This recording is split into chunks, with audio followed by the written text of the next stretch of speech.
अरे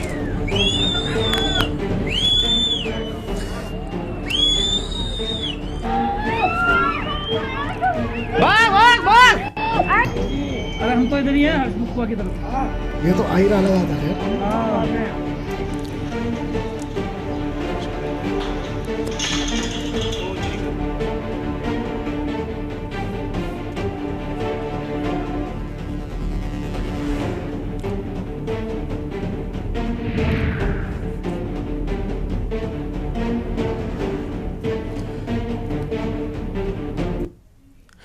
नमस्कार, मैं हूं मनोज मानस और आज हम बात कर रहे हैं धराली में सैलाब से तबाही। और इस वक्त जो उत्तराखंड में तबाही की तस्वीरें सामने आ रही हैं निश्चित रूप से डराने वाली हैं। उत्तराखंड के उत्तरकाशी के धराली में बादल फटने के बाद जो तबाही सामने आई है वो निश्चित रूप से डराने वाली है और कई सवाल भी ये तबाही खड़े करती है।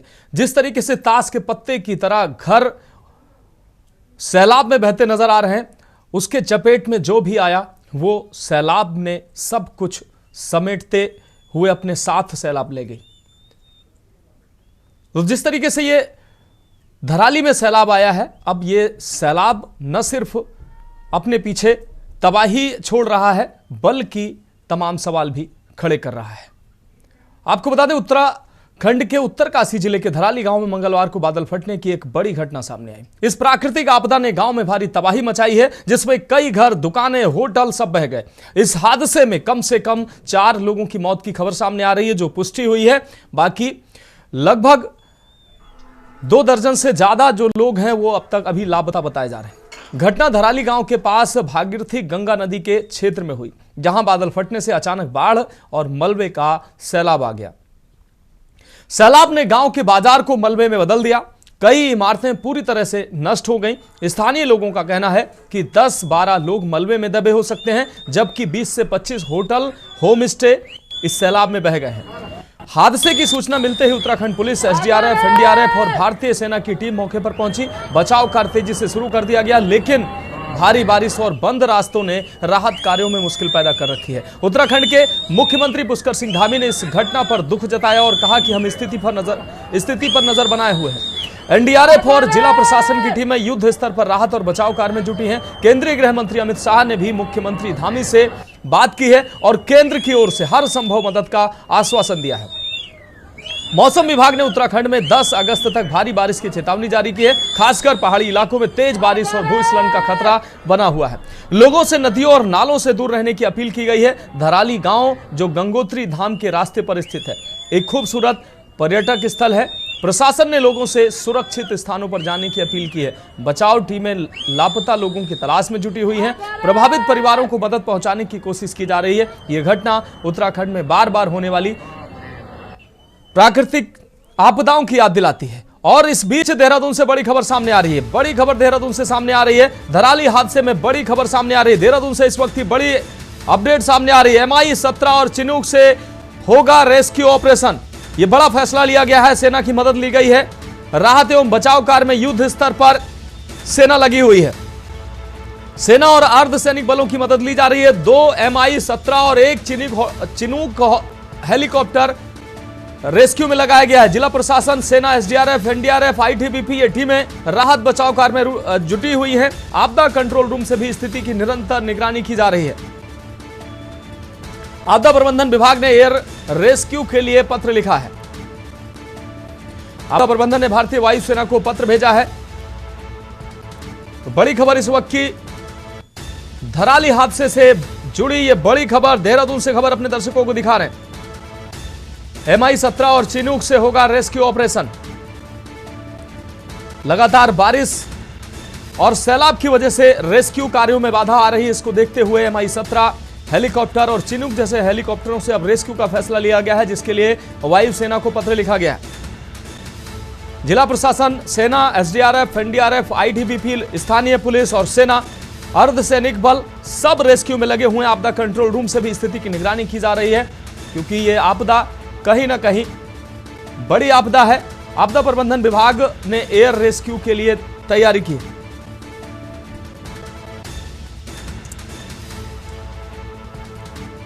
तो जिला प्रशासन, सेना, SDRF, NDRF, ITBP, local police सभी जो बल हैं वो रेस्क्यू में लगे हुए हैं। आपदा कंट्रोल रूम से भी स्थिति की निगरानी की जा रही है। उत्तरकाशी में बादल फटने के बाद धराली में जो तबाही आई है वो तबाही निश्चित रूप से बड़ी तबाही है। 4 लोगों की मौत की अब तक पुष्टि हुई है, दर्जनों लोग लापता हैं। लगभग 20 से 30 लोगों को रेस्क्यू कर बचाया जा चुका है। धराली हादसे से जुड़ी इस वक्त ये बड़ी खबर अपने दर्शकों को दिखा रहे हैं। MI 17 और चिनूक जो हेलीकॉप्टर हैं उनसे जो है अब राहत बचाव कार्य किया जाएगा, क्योंकि राहत बचाव कार्यों में मौसम बाधा बन रहा है, लगातार बारिश हो रही है, मलबा नीचे आ रहा है, जिसकी वजह से राहत और बचाव कार्य, रेस्क्यू जो कार्य है उसमें बाधा उत्पन्न हो रही है, जिसको देखते हुए अब वायुसेना की मदद ली जा रही है, जिसके लिए पत्र भी लिखा गया है। MI 17 और चिनूक हेलीकॉप्टर जैसे हेलीकॉप्टरों की मदद ली जा रही है और सेना इसमें अर्धसैनिक बल जो है पूरी मुस्तैदी से रेस्क्यू कार्यों में जुटे हुए हैं। उत्तराखंड के उत्तरकाशी जिले के धराली गांव में मंगलवार को बादल फटने के बाद ये बड़ी घटना सामने आई। इस प्राकृतिक आपदा ने गांव में भारी तबाही मचाई हुई है, जिसमें कई घर, दुकानें, होटल सब बह गए हैं। ये तस्वीरें हम अपने दर्शकों को दिखा रहे हैं। धराली गांव में बादल फटा है उस वक्त की ये तस्वीरें दिखा रहे हैं। आप तस्वीरों में देखकर अंदाजा लगा सकते हैं, डरावनी तस्वीरें हैं। कई होटल, और दूसरी तस्वीर में हम आपको दिखा रहे हैं कई होटल जो वहां पर पर्यटकों के लिए बनाए गए थे, उनकी सेवा के लिए और उनको सुविधा देने के लिए जो होटल वहां पर थे वो भी इस तबाही के मंजर में ध्वस्त होते नजर आ रहे हैं। तीसरी तस्वीर हम आपको दिखा रहे हैं जिसमें कई लोग, जब मलबा जो पहाड़ी से नीचे आ रहा है उसमें कई लोगों के फंसने की खबर सामने आ रही, कई लोग मलबे में फंसे दिखाई दे रहे हैं।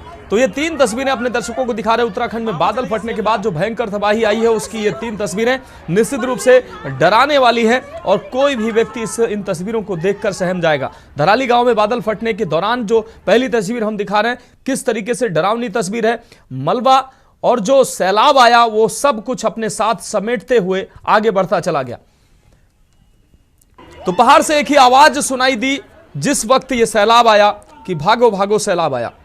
तिनकों की तरह घर, मकान और जो पेड़ पौधे, जो कुछ भी था, ये सैलाब अपने साथ बहा ले गया।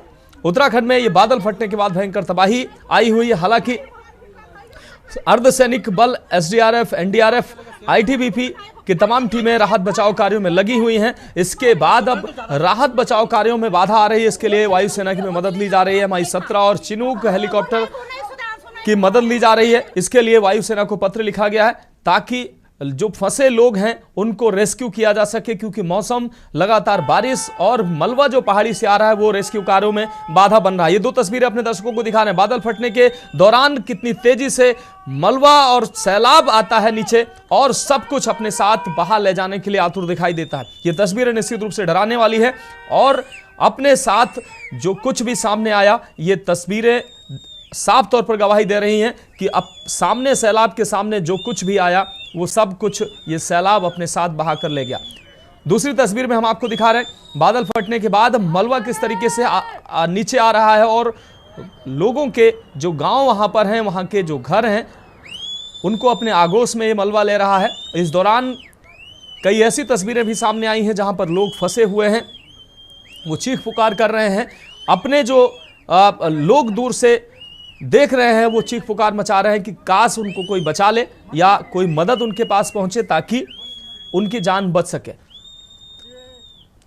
तो बादल फटने के बाद जो तबाही आई है उत्तरकाशी के धराली में, वो अपने आप में बड़े सवाल खड़े करती है। बादल फटने से पहले की ये तस्वीरें, जब बादल फटने के बाद जो सैलाब आया, दूसरी तस्वीर बादल फटने के बाद जब मलबा नीचे आ रहा है, किस तरीके से मलबा पूरे गांव को और पूरे क्षेत्र को अपने आगोश में लेता है और सब कुछ इस मलबे में दबता चला जा रहा है।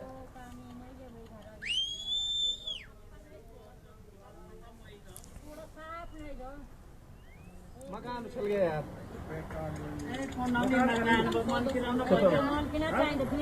खत्म। क्या बोलना यार, भगवान।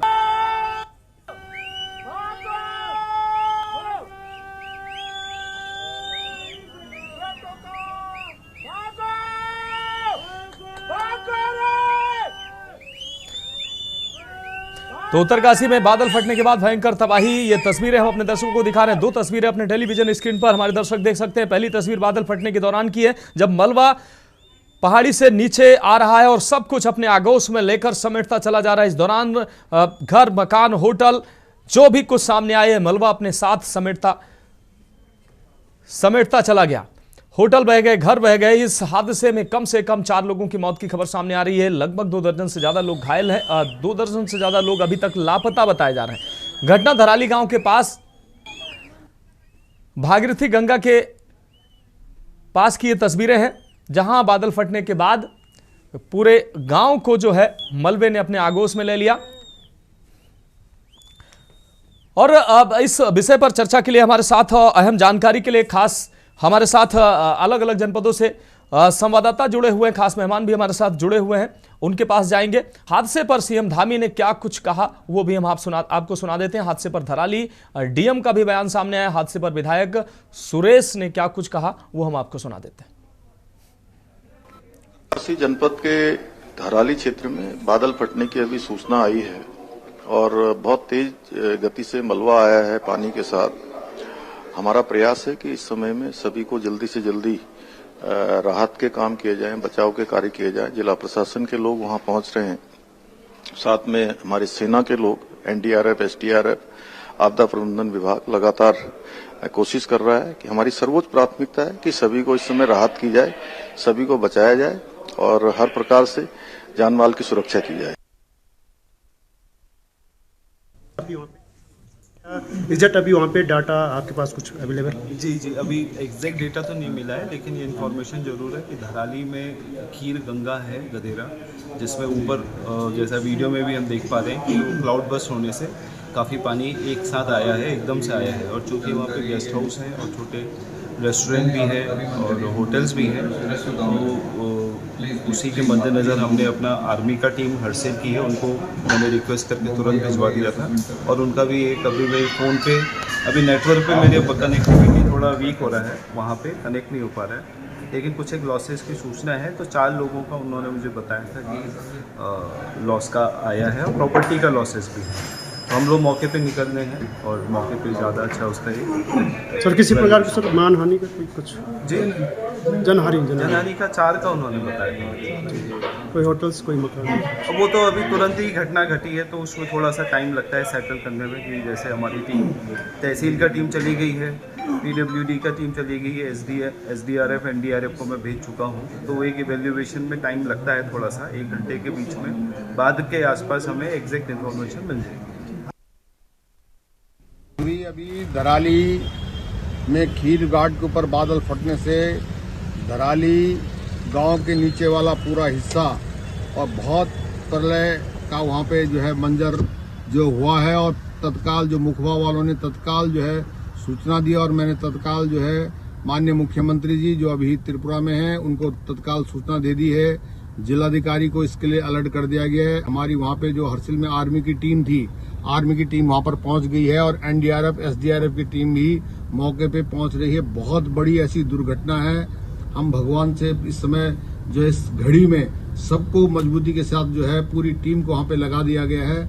और जो हमारे गढ़वाल कमिश्नर उनसे भी बात हो चुकी है, चीफ सेक्रेटरी से बात हो चुकी है। तो तत्काल इसके लिए जो जिलाधिकारी द्वारा तत्काल पूरी टीमें वहाँ पे रवाना कर दी है। खुद भी जो है जिलाधिकारी मौके पे पहुँच रहे हैं और जो हमारे आर्मी की टीम है वो मौके पे पहुँच गई है। और मैं क्योंकि देहरादून था, मैं भी यहाँ से देहरादून से चल गया। ये बहुत बड़ी ऐसी घटना है और हम भगवान से प्रार्थना करते हैं कि जो है सबको इस समय जो इस आपदा की घड़ी में सबको मजबूती से खड़ा होकर इस आपदा से लोगों को बचाना है। इस दौरान उत्तराखंड के मुख्यमंत्री पुष्कर सिंह धामी ने भी पोस्ट कर इस घटना पर दुख जताया है, वो हम आपको दिखा देते हैं। एक्स पर पोस्ट के माध्यम से धामी ने लिखा कि धराली उत्तरकाशी क्षेत्र में बादल फटने से हुए भारी नुकसान का समाचार अत्यंत दुखद है, पीड़ादायक है और राहत एवं बचाव कार्यों के लिए एसडीआरएफ, एनडीआरएफ, जिला प्रशासन तथा अन्य संबंधित जो टीमें हैं वो युद्ध स्तर पर जुड़ी हुई हैं। इस संबंध में लगातार वरिष्ठ अधिकारियों से संपर्क में हूं और स्थिति की गहन निगरानी की जा रही है। ईश्वर से सभी के कुशल सकुशल होने की प्रार्थना करता हूं। तो मुख्यमंत्री धामी ने एक्स पर पोस्ट के माध्यम से अपनी बात रखी। अब हम प्रधानमंत्री ने क्या कुछ लिखा वो भी हम आपको दिखा दें। तो उत्तरकाशी से धराली में हुई इस त्रासदी से प्रभावित लोगों के प्रति मैं अपनी संवेदना व्यक्त करता हूं। प्रधानमंत्री नरेंद्र मोदी ने एक्स पर पोस्ट के माध्यम से ये बात लिखी। इसके साथ ही सभी पीड़ितों की कुशलता की कामना करता हूं। मुख्यमंत्री पुष्कर सिंह धामी जी से बात कर मैंने हालात की जानकारी ली है। राज्य सरकार की निगरानी में राहत और बचाव कार्य जारी है। टीमें हर संभव प्रयास में जुटी हुई हैं। लोगों तक मदद पहुंचाने में कोई कोर कसर नहीं छोड़ी जा रही। तो मुख्यमंत्री और प्रधानमंत्री ने इस घटना पर दुख व्यक्त किया है और किस तरीके से रेस्क्यू कार्य चल रहा है उसका उन्होंने जिक्र किया। और अब अपने इस पर अहम जानकारी के लिए हमारे अलग अलग जनपदों से संवाददाता जुड़े हुए हैं, खास मेहमान भी हमारे साथ जुड़े हुए हैं। अनिल रावल संवाददाता उत्तरकाशी से हमारे साथ जुड़े हुए हैं। चिरंजीव सेमवाल जी संवाददाता उत्तरकाशी से हमारे साथ जुड़े हुए हैं। बसंत कश्यप ऋषिकेश से हमारे साथ जुड़े हुए हैं। सुरेंद्र कुमार गुप्ता चंपावत से हमारे साथ जुड़े हुए हैं। मनोज कश्यप हरिद्वार से हमारे साथ जुड़ने वाले हैं। राम गोपाल लक्सर से हमारे साथ जुड़े हुए हैं। कुंवर जपेंद्र सिंह भारतीय जनता पार्टी से हमारे साथ जुड़ चुके हैं। रत्नमणि डोभाल साहब राजनीतिक विश्लेषक हैं, वो भी हमारे साथ जुड़ चुके हैं। आप सभी मेहमानों का बहुत स्वागत। सबसे पहले अपने संवाददाताओं का रुख कर लेते हैं। अनिल, आपके पास आते हैं। उत्तरकाशी का ये हादसा, कहीं ना कहीं जो तस्वीरें सामने आ रही हैं अनिल, डराने वाली तस्वीरें हैं। 30 से 35 सेकेंड में जो बादल फटे उसके बाद जो मलबा आया, वो मलबा तबाही की निशानी पीछे छोड़ता चला गया, सब कुछ अपने साथ समेटता नजर आया। और जो तस्वीरें जिसने भी देखी उनके रोंगटे खड़े हो गए। क्या कुछ अब तक अभी वहां पर चल रहा है? राहत बचाव कार्य कैसे चल रहा है? एनडीआरएफ, एसडीआरएफ, आईटीबीपी और तमाम जो टीमें हैं वो रेस्क्यू कर रही हैं। किस तरीके से राहत बचाव कार्य चल रहा है? बिल्कुल मनोज, बात करें जो आज उत्तरकाशी में जो आपदा आई है, बिल्कुल कहीं ना कहीं जो है बड़ी दुखद घटना लेके आई है। कहीं ना कहीं इसमें जो है काफी नुकसान हुआ। यहाँ जो अभी कुछ लोग जो है घायल भी हैं, कुछ लोग लापता भी हैं। बड़े प्रशासन लगातार इसमें जो है रेस्क्यू जो तेजी रफ्तार में कर रहा है। भले बात करें जो यहाँ के होटल से हैं, यहाँ के जो स्थानीय लोग हैं, कहीं ना कहीं लोगों को भी जो है काफी नुकसान हुआ। लोगों ने जो है दौड़ दौड़ के अपनी जो जान बचाई है, लोगों को इधर उधर जो आवाज मार के जो है कई लोगों ने भी जान बचाई है। बिल्कुल बात करें ये जो 20 सेकंड का जो ये मंजर था, इसने जो है बिल्कुल पूरे उत्तरकाशी, पूरे उत्तराखंड की बात करें या फिर देश की बात करें तो कहीं ना कहीं हिला के रख दिया।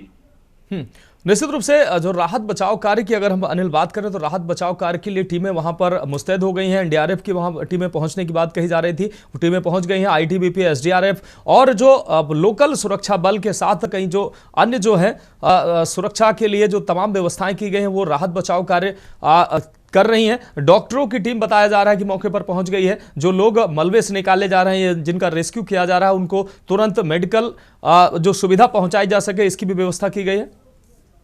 बिल्कुल मनोज, बात करें इसमें जो है इस घटना स्थल पे जो है डीएम उत्तरकाशी जो है प्रशांत दारिया और जो एसपी उत्तरकाशी है सरिता डोभाल बिल्कुल मौके पे हैं। तमाम जो है आर्मी के जो ऊंचे अधिकारी हैं, तमाम एनडीआरएफ के, एसडीआरएफ के और स्थानीय जो पुलिस है, जिला प्रशासन जो पुलिस है, तमाम जो जितने भी लोग जो है जो सब लोग जो है घटना स्थल पे है। आर्मी के लोग जो है बिल्कुल कहीं ना कहीं रस्सी के माध्यम से उन लोगों को रेस्क्यू कर रहे हैं जो लोग जो है मलबे में दबे हैं। बिल्कुल जो प्रशासन की बात करें तो बिल्कुल मुस्तैदी से लगा हुआ। बिल्कुल बेस कैंप भी बिल्कुल झाला में और हरसिल में बनाया गया है, जहां पे जो है जो लोग जो है मेडिकल, जिन लोगों की मेडिकल की जरूरत है, ऑक्सीजन की जरूरत है, तमाम लोगों को वहां जो है बेस कैंप पे ले जाया जा रहा है।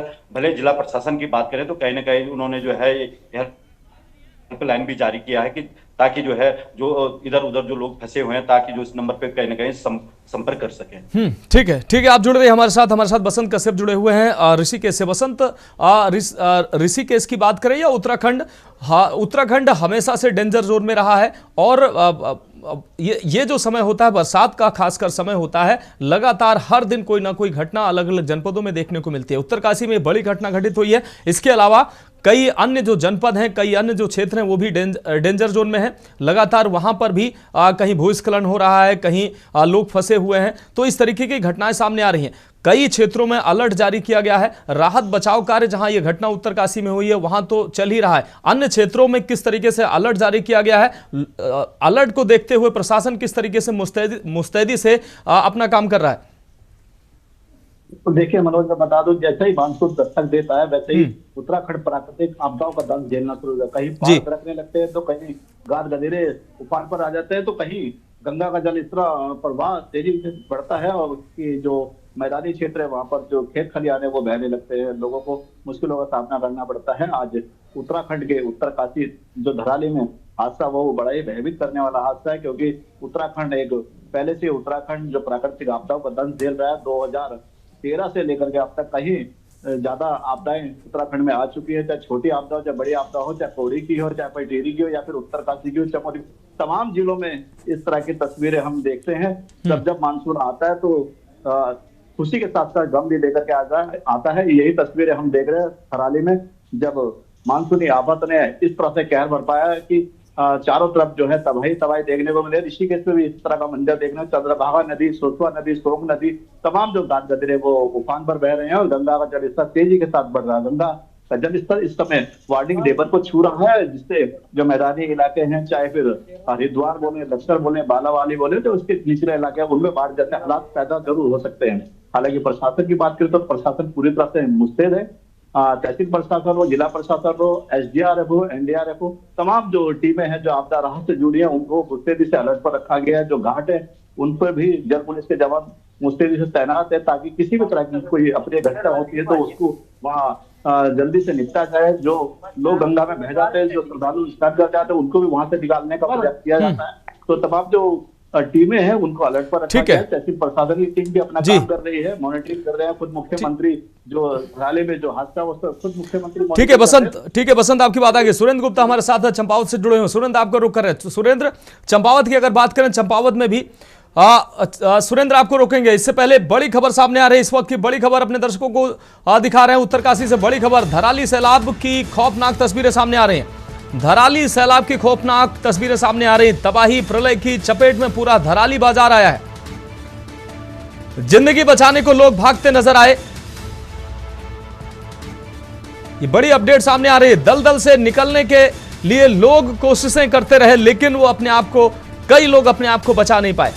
उत्तरकाशी धराली से सैलाब की खौफनाक तस्वीरें सामने आ रही हैं।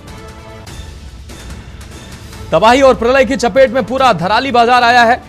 मलबे में लोग अपने आप को बचाने का प्रयास करते दिखे हैं। जिंदगी बचाने को लोग भागते नजर आए हैं। कुछ लोग तो अपने प्रयास में सफल रहे, लेकिन कई लोग इस दलदल और इस प्रलय के आगोश में समा गए।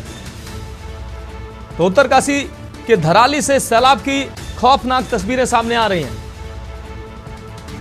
तबाही और प्रलय की चपेट में पूरा धराली बाजार आया है।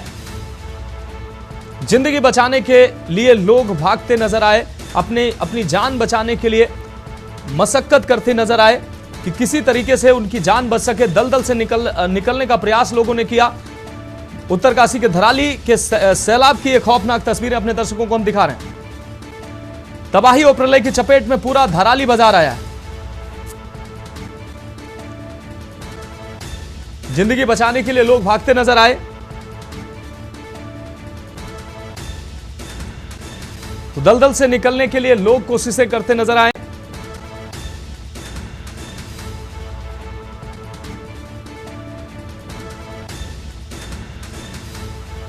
ब्यूरो चीफ राजेश वर्मा हमारे साथ जुड़े हुए हैं।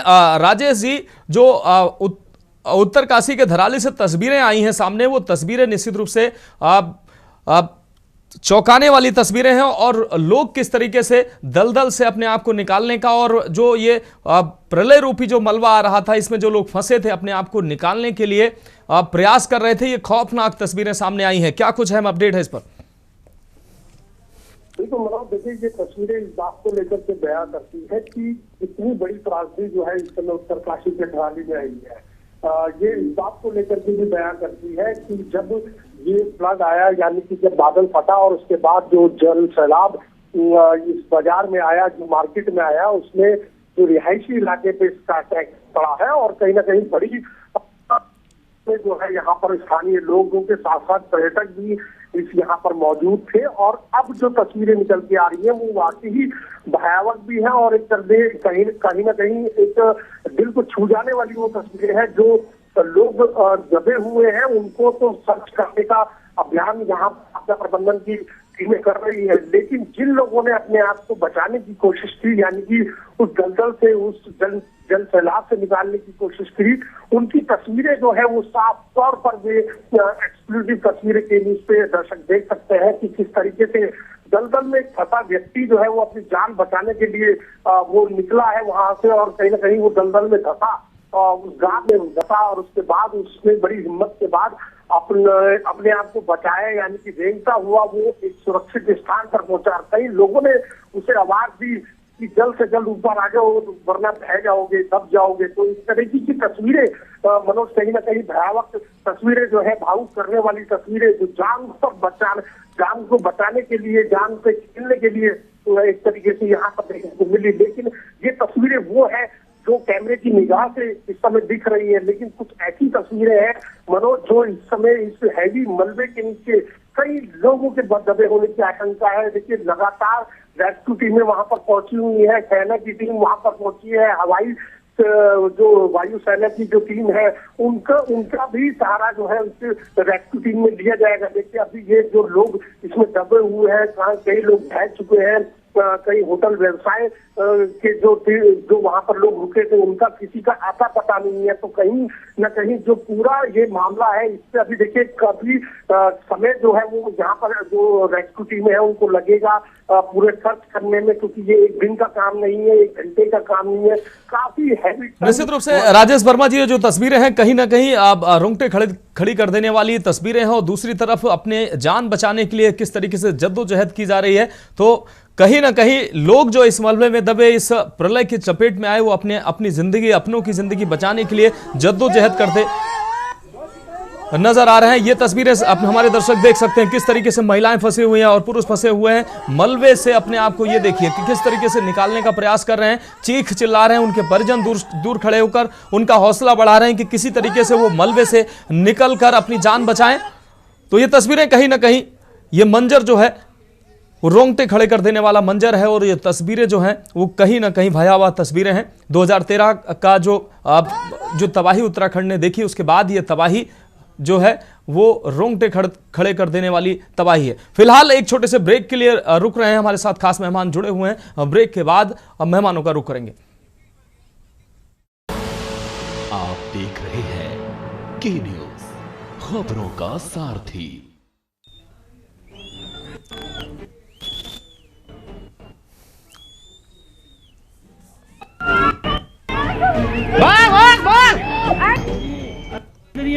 की तरफ ये तो आ ही रहा लगातार है।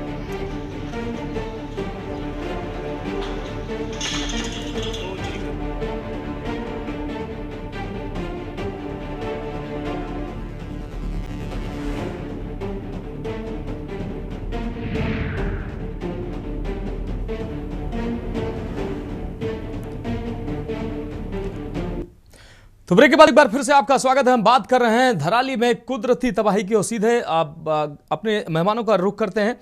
हमारे साथ ए.के. बियानी साहब जुड़ चुके हैं, भूवैज्ञानिक है। ए.के. बियानी साहब, बहुत स्वागत है चर्चा में आपका। ए.के. बियानी साहब, वैसे तो उत्तराखंड जो पूरा कहीं ना कहीं इस तरीके के घटनाओं और कुल मिलाकर डेंजर जोन में हमेशा रहता है, लेकिन 2013 की घटना के बाद उत्तराखंड में इस तरीके की कम ही घटनाएं देखने को मिली है।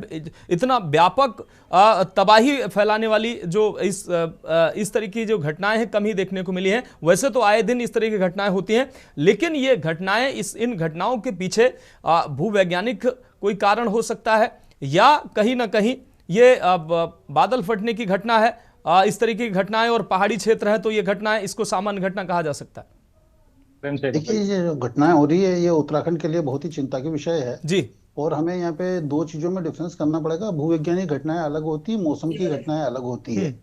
अभी जो घटना थराली की दिखा रहे हैं वो मौसम से संबंधित है जी, और मौसम विभाग ने पहले ही कह दिया था कि वो अगले 2-3-4 दिन, पिछले 2 दिन पहले ही कह दिया था कि काफी लंबे टाइम तक काफी बारिश होने वाली है, और वो बारिश इतनी ज्यादा होगी कि उससे आप बचाव के यथोचित उपाय करें। परंतु आज की जो स्थिति है कि मौसम विभाग ये स्थिति कहने की स्थिति में नहीं है कि कहाँ पे क्लाउड बर्स्ट होगा, कहाँ पे नहीं होगा जी। तो जब तक हम इस क्षेत्र में फोकस नहीं करें, हमारे मौसम विभाग की भविष्यवाणी अब काफी हद तक सटीक रहने लगी है, पहले नहीं था ऐसा, अब होने लगा है। तो अब इस पे भी फोकस होना चाहिए मौसम विभाग का कि क्लाउड बर्स्ट के लिए जो फैक्टर्स रिस्पॉन्सिबल हैं उनको आइडेंटिफाई करे और उससे वो इस तरह से काम करे ताकि वो उसका एग्जैक्ट प्रिसाइज लोकेशन डिसाइड हो सके। और ये शायद खास मुश्किल नहीं है क्योंकि ये एकदम अनएक्सपेक्टेड घटना है। कहीं ना कहीं जहाँ बादल जब बहुत ज्यादा कंसंट्रेट हो जाते हैं, खास करके कुमुलोनिम्बस क्लाउड जो काफी मात्रा में मॉइस्चर रखते हैं, वहां पर अगर उनका कंसंट्रेशन बढ़ जाता है तो वहीं पे इस तरह की घटनाएं होती है। तो मौसम विभाग इस तरह के क्षेत्र को आइडेंटिफाई करने की कोशिश करेगी कहाँ पर ये हो रहा है और कितनी क्लाउड की डेंसिटी क्या है, तो हम इस घटना पे पूर्वानुमान लगा सकते हैं। और जहां तक नुकसान की बात हुई है, ये नुकसान जो हुआ है ये पहाड़ से जो मलबा पानी के साथ बह के गिरा, पानी भी बहुत ज्यादा क्वांटिटी में गिरता है खास करके क्लाउड बर्स्ट में, और जो मलबा नीचे आया है उसमें जब वो मलबा नीचे आता तो नदी में ही बहेगा और या नदी के आसपास किनारे को तोड़ते हुए बहेगा। तो जो मलबा बहुत तेजी से जब बहा तो हम देख रहे हैं विजुअल्स में कि मकान विदिन 1 or 2 सेकंड ये सब कॉलेप्स हो रहे हैं। तो इसमें देखिए जब रिवर बेड पे कंस्ट्रक्शन होगा तो पानी को तो रिवर बेड चाहिए बहने के लिए, और रिवर बेड पे अगर कोई ऑब्स्टेकल आएगा तो उस ऑब्स्टेकल को पानी दूर करेगा। तो हमें इस घटना या इस तरह की घटनाएं रोकने के लिए रिवर बेड से कुछ दूरी पर ही कंस्ट्रक्शन को अलाउ करना चाहिए। और जिस तरह से मकान टूट रहे हैं, बहुत हल्की मतलब जो प्रेशर लगने के कारण टूट रहे हैं, तो ये क्वालिटी ऑफ कंस्ट्रक्शन पे भी डिपेंड करता है कि वो प्रेशर नहीं झेल पा रहा है। तो उसके लिए भी एक सटीक मापदंड होना चाहिए कि भाई अगर आप 4 मंजिला मकान बना रहे तो इसकी स्ट्रेंथ इतनी होनी चाहिए और उसके लिए ये पैरामीटर्स हैं, और जब तक वो पैरामीटर्स को फॉलो नहीं करेंगे तब तक आपका नक्शा पास नहीं होगा। अगर इन 2 चीजों को करते हैं, एक तो रिवर बेड से दूर और क्वालिटी ऑफ कंस्ट्रक्शन पे ध्यान दें, तो इस जो एटलीस्ट जो जनहानि है या जो मकानों की क्षति है उसको रोका जा सकता है। निश्चित रूप से एके बियानी साहब, एक और अहम सवाल आपसे है। जिस तरीके से आपने कहा कि भविष्यवाणी तो काफी हद तक अब मौसम विभाग जो भविष्यवाणी करता है वो सटीक बैठती है, लेकिन एक्यूरेट भविष्यवाणी और कहाँ अब किस तरीके का ज्यादा तबाही हो सकती है, ज्यादा बारिश हो सकती है, कहाँ बादल फट सकते हैं, ये आपने कहा कि सटीक भविष्यवाणी इसकी तरफ कहीं ना कहीं देखना होगा ताकि उस हिसाब से पहले से तैयारी की जा सके। क्योंकि उत्तरकाशी के धराली और आसपास के लोगों ने इस तरीके के मंजर की उम्मीद तो नहीं की होगी, क्योंकि लगातार अलर्ट पहले भी जारी होते रहे होंगे और सबको यही अनुमान होगा कि बारिश होगी ज़्यादा से ज़्यादा, थोड़ा बहुत कहीं बोल्डर गिरेंगे, कहीं मलबा गिरेंगे, इससे ज़्यादा किसी ने उम्मीद नहीं की होगी। लेकिन ये घटना चूंकि अपने आप में बड़ी है और जो उम्मीद से परे है। बियानी साहब, निश्चित रूप से ये घटना बहुत बड़ी है। अब क्लाउड बर्स्ट के साथ ऐसा होता है कि ये बिल्कुल अनएक्सपेक्टेड इवेंट होता है। बाकी तो रेनफॉल एक्सपेक्टेड इवेंट है और उसकी हम काफी पहले से भी भविष्यवाणी कर सकते हैं कि इस तारीख को इतनी बजे इस तरह की बारिश होगी या इतने इंच सेंटीमीटर या इतने इंच बारिश होगी। पर क्लाउड बर्स्ट को हम अभी प्रेडिक्ट नहीं कर पाते हैं क्योंकि अभी तक कोई ऐसी टेक्नोलॉजी या कोई ऐसे पैरामीटर्स अवेलेबल नहीं है। तो इस क्षेत्र में मेरा ऐसा मानना है कि इसमें बहुत ज्यादा रिसर्च की आवश्यकता है कि वो किस एरिया में कब क्लाउड बर्स्ट होगा, उसके लिए हम उन पैरामीटर्स को आइडेंटिफाई करें और उसके बाद करें। जैसे कुछ पैरामीटर्स तो नोन है, जहां पर बहुत बारिश होती है वहां पर प्रेशर लो हो जाता है। अब क्योंकि बादलों का कंसंट्रेशन बहुत अधिक हो जाता है उस एरिया में, तो निश्चित रूप से प्रेशर बहुत कम हो जाता है। तो इसको हम सैटेलाइट की मदद से अगर पहचान ले कि किस एरिया में कितना प्रेशर नीचे जा रहा है और कितना कम हो रहा है, तो उसकी बेसिस पे हम कुछ हद तक इसमें सफलता पा सकते हैं, ऐसा मेरा मानना है। ठीक है सर, आप हमारे साथ जुड़े रहिए। हमारे साथ कुंवर जपेंद्र जी जुड़े हुए हैं, बीजेपी प्रवक्ता हैं। कुंवर जपेंद्र जी, आपका रुख कर रहे हैं। कुंवर जपेंद्र जी, निश्चित रूप से ये उत्तरकाशी की जो घटना है अपने आप में ये बहुत ही हैरान करने वाली घटना है और अब ये मौसमी घटना है, हैरान करने वाली क्या ही कहें इसको। लेकिन जिस तरीके से ये घटना घटित हुई है वो किसी ने उम्मीद नहीं की होगी, क्योंकि मौसम विभाग का अलर्ट जरूर था, लेकिन इस तरीके से तबाही होगी। उत्तराखंड में इससे पहले 2013 में जो सैलाब आया था, तबाही हुई थी, उसको लोगों ने देखा। उसके बाद इस सैलाब को, इस तबाही को जो लोगों ने देखा है तो रोंगटे खड़े कर देने वाली तस्वीरें। हालांकि राहत बचाव कार्य जारी है, तत्परता से मुख्यमंत्री ने लगातार अधिकारियों के संपर्क में है, गृह मंत्री, प्रधानमंत्री सब अपने तरीके से लगातार निगरानी भी कर रहे हैं, टीमें वहां पहुंच चुकी हैं, एयरफोर्स की मदद ली जा रही है। लेकिन कहीं ना कहीं ये घटना जो है वो, इसका जो मंजर है वो जो जिसने भी देखा है वो हैरान रह गया है। जी, उत्तरकाशी में जो ये प्राकृतिक आपदा की ये जो घटना हुई है ये बहुत ही दुखद। जपेंद्र जी, अपना फ्रेम ठीक कर लीजिए। जी अब ठीक है जी। अभी ठीक नहीं हुआ, अभी ठीक है सर जी। देखिए, उत्तराखंड के अंदर जो प्राकृतिक आपदा की ये जो घटना हुई है ये बहुत ही दुखद है जी। किसी ने उम्मीद नहीं की थी, लेकिन प्राकृतिक आपदाओं के सामने इंसान की हमेशा से हार होती रही, और हम यही उम्मीद कर सकते हैं, यही दुआ कर सकते हैं कि जान माल की सुरक्षा की दृष्टि से जितने उपाय किए जाने थे सब किए जा रहे हैं। माननीय प्रधानमंत्री जी ने संज्ञान लिया है, मुख्यमंत्री जी ने संज्ञान लिया है, शासन प्रशासन और सभी राहत टीमें वहां लगी हुई हैं। और ऐसे में इस प्राकृतिक आपदा ने निश्चित तौर पर आज पूरे देश को झकोर के रख दिया है। इसमें जो जान माल की क्षति हुई है उनकी तो वापसी नहीं हो सकती, हम उन परिवारों के साथ संवेदनाएं व्यक्त करते हैं, लेकिन जिन्हें बचाया जा सकता है, जो वहाँ राहत कार्यों के द्वारा जितने प्रयास किए जाते हैं, सरकार वो प्रयास कर रही है। माननीय मुख्यमंत्री जी पल पल की मॉनिटरिंग कर रहे हैं और उम्मीद की जा सकती है कि हम जितनों को बचा सकते हैं इस आपदा में से उन लोगों को बचाने का पूरी तरह से प्रयास किया। हाँ, निश्चित रूप से कुंवर जपेंद्र जी आप जुड़े रहिए हमारे साथ। रत्नमणि डोभाल जी हमारे साथ जुड़े हुए राजनीतिक विश्लेषक हैं। रत्नमणि डोभाल जी आपको रुख कर रहे हैं। रत्नमणि डोभाल जी, उत्तराखंड में वैसे ही आपदाएं जो है हर सीजन में जो है आपदाग्रस्त रहता है उत्तराखंड, तमाम समस्याएं हैं, पहाड़ी राज्य है, लेकिन ये जो बरसात का समय होता है कहीं ना कहीं परीक्षा होती है उत्तराखंड की। लेकिन इस तरीके की घटनाएं कभी कभी इस तरीके की घटनाएं होती हैं, और जो आज की ये घटना उत्तरकाशी में देखने को मिली है, जिसने भी इन दृश्यों को देखा है वो हैरान रह गया। सब कुछ जो तबाही आई, जो मलबा आया पहाड़ों से, और जो बादल फटने के बाद जो एक तरीके से प्रलय की तस्वीरें सामने आई, सबके रोंगटे खड़े कर देने वाली है। पूरा सब कुछ तबाह होता नजर आया जो भी सामने आया। उत्तराखंड में वैसे भी इंफ्रास्ट्रक्चर खड़ा करने में बहुत ही कठिनाई होती है, लेकिन इस तरह की घटनाएं जो होती हैं तो सब कुछ तबाह कर देती हैं। रत्नमणि डोभाल जी, देखिए आपने उसको विस्तार से बता दिया है घटना को, किस तरह से वो विजुअल में भी दिख रहा है, वो भयावह है कि आंख के पलक झपकने जैसा कि मैं समझता हूँ कि बादल फटने में देर लगा होगा। उस मलबे को जो सैलाब आया है, जो एक पूरे बाजार को और एक पूरे गांव को नेस्तनाबूद कर चुका है, मिट्टी मलबे का ढेर उसने जो बना दिया है जी, वो वाकई डरावना है। उसमें कितने जीवन होंगे हम कोई कल्पना भी नहीं कर सकते हैं, कोई बताने वाला भी नहीं है। लोग किस तरह से चिल्ला रहे हैं बचाओ बचाओ, लोग कोशिश भी कर रहे हैं बचने की, भागने की, लेकिन ये सबके मैं ये आप कहना चाह रहा हूँ कि जो बयानी जी भी बोल रहे हैं और लोग भी बोल रहे हैं, सरकार अपनी तरफ से काम कर रही है। MI-17 भी वहां पर आ रहा है, और हर्सिल उसके पास में हर्सिल है, हमारा आर्मी बेस कैंप है, तो वो भी वहां काम कर रहे हैं। जो आपदा प्रबंधन का वो सारी टीमें काम कर रही हैं।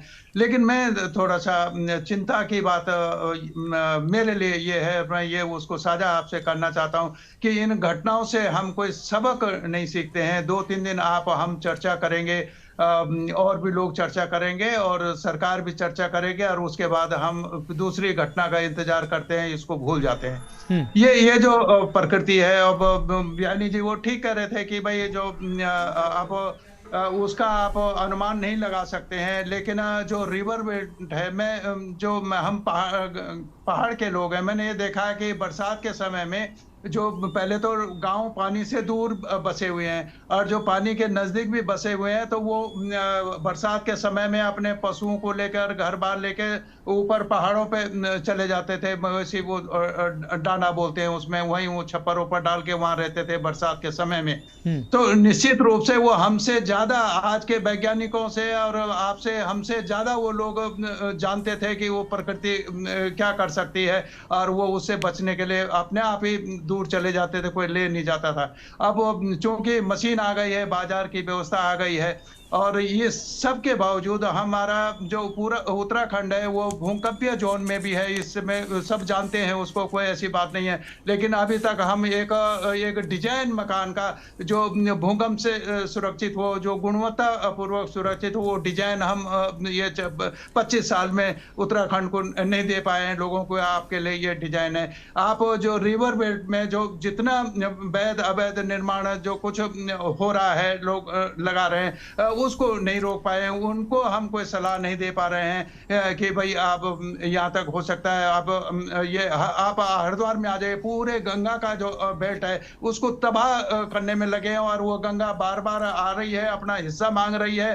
कि जहाँ तक उसकी बाउंड्री है, लेकिन लोग नहीं मान रहे हैं। कोई जो उसके अथॉरिटी हैं वो सोई रहती हैं। कमीशन का विकास की तरफ हम जब बढ़ रहे हैं और उसके बाद हमें ये तबाही के मंजर देखने पड़ रहे हैं, आंसू बहाने पड़ रहे हैं। बहुत सारे लोग निश्चित रूप से रत्नमणि डोभाल जी आप ठीक बात कह रहे हैं। हमारे साथ सुरेंद्र गुप्ता जी जुड़े हुए हैं चंपावत से, हमारे संवाददाता। सुरेंद्र, आपका रुख कर रहे हैं। सुरेंद्र, चंपावत की अगर बात करें तो चंपावत में भी अलर्ट पर रखा गया है, प्रशासन की तरफ से अलर्ट किया गया है। बारिश और लगातार जिस तरीके से भूस्खलन हो रही है, भूस्खलन हो रहा है, उसको लेकर अलर्ट किया गया है। उत्तरकाशी में जो आज ये मंजर देखने को मिला है, इसको लेकर पूरा उत्तराखंड जो है वो अलर्ट पर है। कहीं भी किसी भी तरीके की इस तरह की अगर घटना हो उसको लेकर प्रशासन कितना अलर्ट नजर आ रहा है?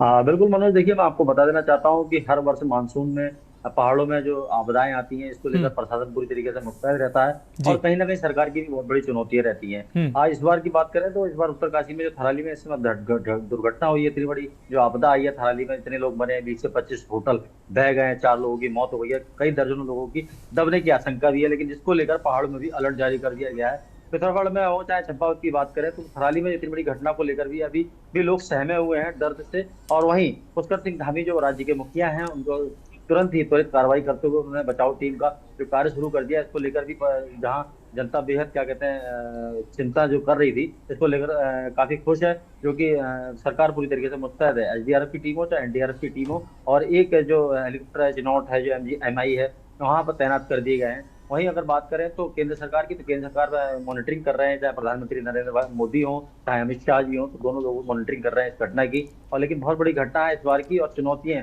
लगातार बनी हुई है सरकार के आगे। सरकार के आगे हमेशा मानसून में चुनौतियां खड़ी रहती हैं, चाहे वो आपदाएं हो, चाहे दुर्घटनाएं हो, लैंडस्लाइड हो। पहाड़ों की अगर बात करें तो पहाड़ों, चंपावत जिले की अगर बात करें तो चंपावत जिले में मैं अभी इस वक्त मौजूद हूँ। यहाँ पर मेरे पीछे यहाँ शारदा नदी है, बहुत यहाँ शारदा का जलस्तर काफी बढ़ गया है। 1,28,000 क्यूसेक पानी यहाँ से छोड़ा जा रहा है, और यहाँ से जो पानी छोड़ा जा रहा है, उत्तर प्रदेश के कई इलाके जलमग्न होने की आशंका है, बाढ़ आने की आशंका है, जिसको लेकर पूरी तरीके से कैनाल विभाग हो चाहे प्रशासन हो, तो पूरी तरीके से मुस्तैद है। बाढ़ चौकसी में पूरी तरीके से यहाँ तैनात कर्मचारी पूरी तरीके से तैनात है, और सरकार ने पूरी तरीके से अलर्ट जारी किया गया है। वहीं प्रशासन की अगर बात करें तो प्रशासन पूरी तरीके से मुस्तैद है। मनोज, निश्चित रूप से अब आप हमारे साथ जुड़े रहिए। मनोज कश्यप हमारे साथ हरिद्वार से जुड़े हुए हैं। मनोज कश्यप, आपका रुख कर रहे हैं। मनोज कश्यप, हरिद्वार की अगर बात करें, बड़ी संख्या में पर्यटक यहां पर आ रहे हैं। हरिद्वार में भी भारी बारिश, और जिस तरीके से गंगा उफान पर हैं। मनोज कश्यप हमारे साथ शायद उनसे संपर्क टूट गया है। रामगोपाल हमारे साथ लक्सर से जुड़े हुए हैं। रामगोपाल, आपका रुख कर रहे हैं। रामगोपाल, अगर लक्सर की बात करें तो लक्सर की क्या तस्वीरें सामने आ रही हैं? जिस तरीके से उत्तरकाशी की घटना सामने आई है, वैसे तो पूरे उत्तराखंड में अलर्ट जारी किया गया है, किसी भी स्थिति से निपटने के लिए प्रशासन पूरी तरीके से तैयार है। लेकिन उत्तरकाशी की घटना के बाद किस तरीके से प्रशासन जो है वो अलर्ट है? किसी भी ऐसी घटना के लिए जो जनहानि कम हो, उसके लिए प्रशासन कितना तैयार है? बिल्कुल मनोज, देखिए पहाड़ से लेकर मैदान तक लगातार 2 दिन से बारिश जिस तरीके से हो रही है, और जिस तरीके से उत्तरकाशी के थराली में ये घटना हुई है, इससे पूरा उत्तराखंड ही के जो दर्द है कहीं ना कहीं वो छलक रहा है। लेकिन कहीं ना कहीं बचाव राहत कार्य जरूर देखने को मिल रहा है। सबसे बड़ी बात यह है कि जो गंगा नदी है वो डेंजर लेवल के करीब बह रही है, और जिस तरीके से भी हमारे सहयोगी ने बताया कि शारदा नदी से 1 लाख क्यूसेक पानी जो छोड़ा जाएगा वो उत्तर प्रदेश के कई जिलों को प्रभावित करता है। वो हरिद्वार से होकर के जो गंगा नदी है बालावाली, वहां से होकर के गुजरेगा, और कहीं ना कहीं जो लक्सर और खानपुर के 40 से अधिक ऐसे गांव हैं जो बाढ़ की जद में आ सकते हैं। यानी कि अभी जिस तरीके से डेंजर लेवल के करीब गंगा नदी बह रही है, उससे जो खानपुर का इलाका है कहीं ना कहीं और लक्सर का, वो कहीं ना कहीं बाढ़ की जद में हो सकता है। लेकिन इसको लेकर के हरिद्वार प्रशासन हो या फिर लक्सर तहसील प्रशासन हो, तमाम जिस तरीके से बाढ़ राहत जो चौकियां हैं उनको लेकर के कर्मचारी जो आपदा से संबंधित हैं उनको अलर्ट कर दिया गया है। 24 घंटे कर्मचारियों को जो बाढ़ राहत चौकियां हैं उस पर रहने के निर्देश दिए गए हैं। और सबसे बड़ी बात यह है कि जो प्रशासन है, वो पुलिस हो या फिर तहसील प्रशासन हो,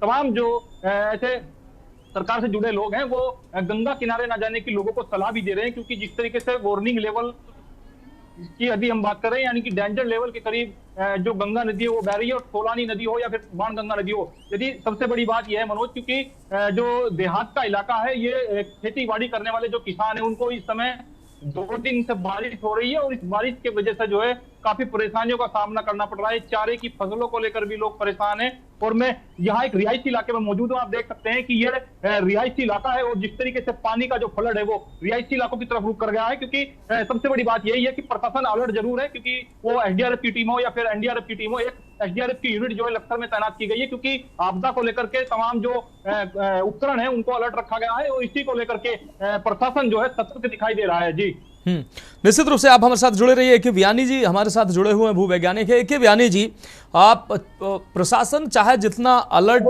कर ले, और तमाम जगह अलर्ट करता भी है मौसम को देखते हुए, या जिस तरीके से तमाम ऐसी गतिविधियां जो होती हैं उसके लिए चेतावनी भी जारी करता है, लेकिन जब कुदरत अपना कहर बरपाती है तो सब कुछ सेकंडों में हो जाता है। लोग संभल भी नहीं पाते हैं, या कुदरत लोगों को संभलने का मौका भी नहीं देती है। ये घटना साफ तौर पर इस बात की तस्दीक करती है जो उत्तरकाशी में हुई है।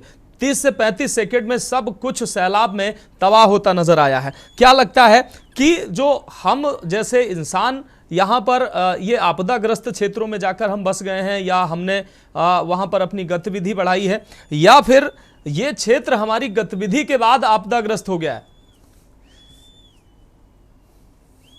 बियानी जी, सर फोन अनम्यूट कर लीजिए।